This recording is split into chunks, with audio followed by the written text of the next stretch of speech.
Glenn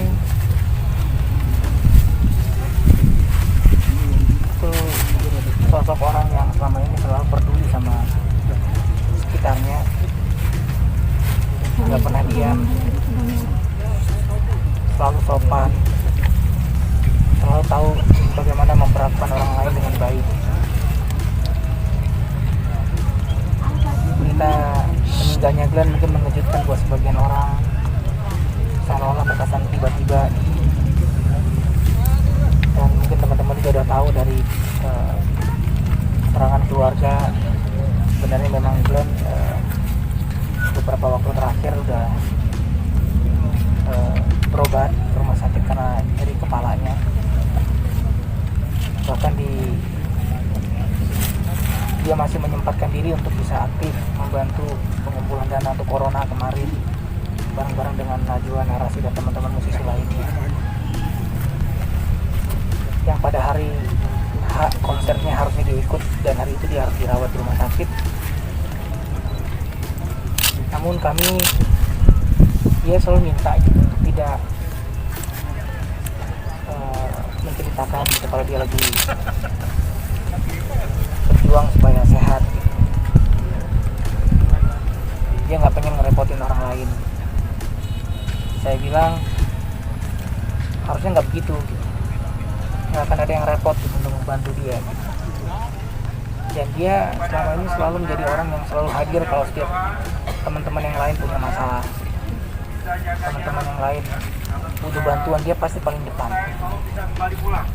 Dia nggak pernah capek untuk bantuin orang gitu. Itu kadang-kadang dalam satu hari dia bisa ada di beberapa tempat sekaligus gitu, cuma untuk semuanya itu bisa dipenuhi. Itu kenapa saya pribadi sedih sekali, teman-teman semua sedih, seolah-olah kayak masih kurang yang bisa gue bantu dia gitu.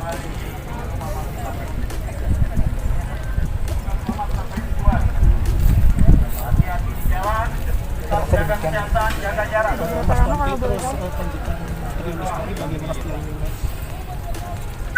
Tri Lestari ada atau tidak ada Glenn ya, atau ada tidak ada saya, atau ada tidak ada Sandi,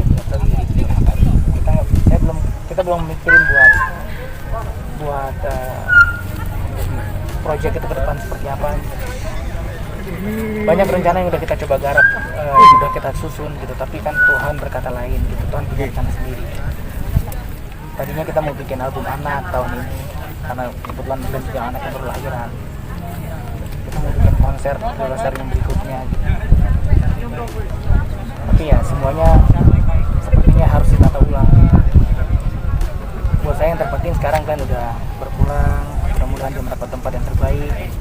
Buat teman-teman di sana yang mungkin pernah tersakiti hatinya, mohon dimaafkan.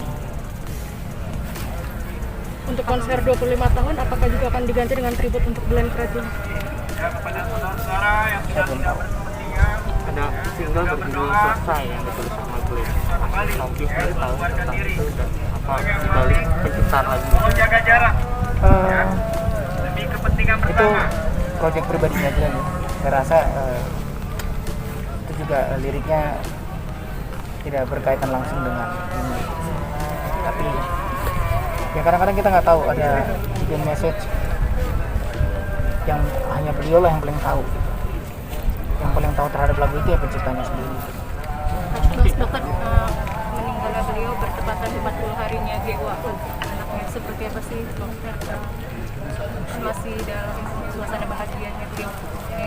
Glenn itu sejak dia cerita ke kami dia mau nikah, sejak dia cerita kehamilan itu, saya pertama kali ngelihat dia itu sangat bahagia gitu, senang banget. Senangnya itu nggak dibuat-buat gitu. Terus begitu bayinya lahir, kita dikabarin, saya ngejemuk gitu, kelihatan dia tuh senang banget gitu, kayak aduh seandainya dari dulu udah begini gitu ya. Tapi ya memang udah jalannya begini gitu. Dan saya rasa dia sangat menikmati lah momen-momen dia dengan anaknya gitu, dengan Ayu istrinya gitu. Dan seneng ngelihatnya gitu, hingga sampai ke pacarnya menjemput pun istrinya masih setia di namanya Glenn, tangannya persis di atas tangannya Glenn, dirawat semua. Sakitnya udah berapa lama sih Mas? Saya rasa udah ada di pers rilisnya ya. Sakitnya itu nggak terus menerus gitu, jadi nyeri kepalanya hilang, terus sembuh sebentar, terus ada lagi. Untuk Rizky Mitra memang sebelumnya langganan listrik. Oh enggak. Memang dilucu. Tahu saya enggak. Karena memang mungkin sekarang kan lagi susah nyari rumah sakit. Kemarin sempat ke nyari beberapa rumah sakit lain, memang kebetulan lagi penuh semua. Jadi ya mungkin nyari yang mana yang ada yang paling dekat dengan rumah. Mas kan mengingat sosok Bundian ini, dia sangat aktif menyerahkan nasib para musisi setelah ketiadaan dia, bagaimana sih komitmen Mas Tompi dan musisi untuk melanjutkan semangatnya ini, Mas? Ya itu yang tadi saya bilang, Glenn itu orang yang bisa ngegerakin kawan-kawan. Dia itu kayak panglima perangnya kita lah. Kalau Glenn udah bilang A, ya kita semua ikut A. Dan nggak banyak saya rasa teman-teman di antara teman-teman musisi yang punya kekuatan seperti Glenn. Dia bisa begitu karena dia komit, karena dia konsisten dengan apa yang dia perjuangkan sama ini. Bukan yang tiba-tiba nongol terus teriak-teriak tentang undang-undang gitu. Ini lagi fase corona begini, yang pertama kali dia khawatirkan justru kru. Gimana ya nasib kru-krunya, kru musik, gak hanya kru dia, kru musik lain juga dia khawatirkan. Timbul ide untuk menggagas gimana kita bisa ngumpulin dana, memberdayakan mereka supaya bisa tetap kerja, tapi ini kan pekerjaan yang nggak mungkin dikerjakan sendiri di rumah gitu. Ya itu Glenn, dia tuh nggak pernah berhenti buat orang lain. Menjelang meninggalnya pun dia masih mikirin kasihan orang-orang nggak bisa mudik gitu. Itu hari terakhir kemarin itu yang diomongin seharian. Gimana ya orang-orang nggak bisa mudik, kasihan gitu. Sambil nangis dia ngomong gitu, sambil nahan sakit. Bisa dibilang kan ini momen bahagia kan 25 tahun karir perjalanan. Ada nggak sih mungkin hal-hal mimpi yang diceritakan mengenai industri, mengenai macam-macam dan sebagainya? Dia cuma punya cita-cita musisi itu sejahtera gitu. Musisi dengan segenap tim supportingnya itu sejahtera, itu cita-citanya dia. Mas mungkin kondisi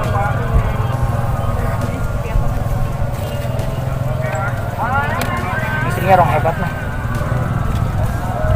dia pernah ada firasat nggak sih?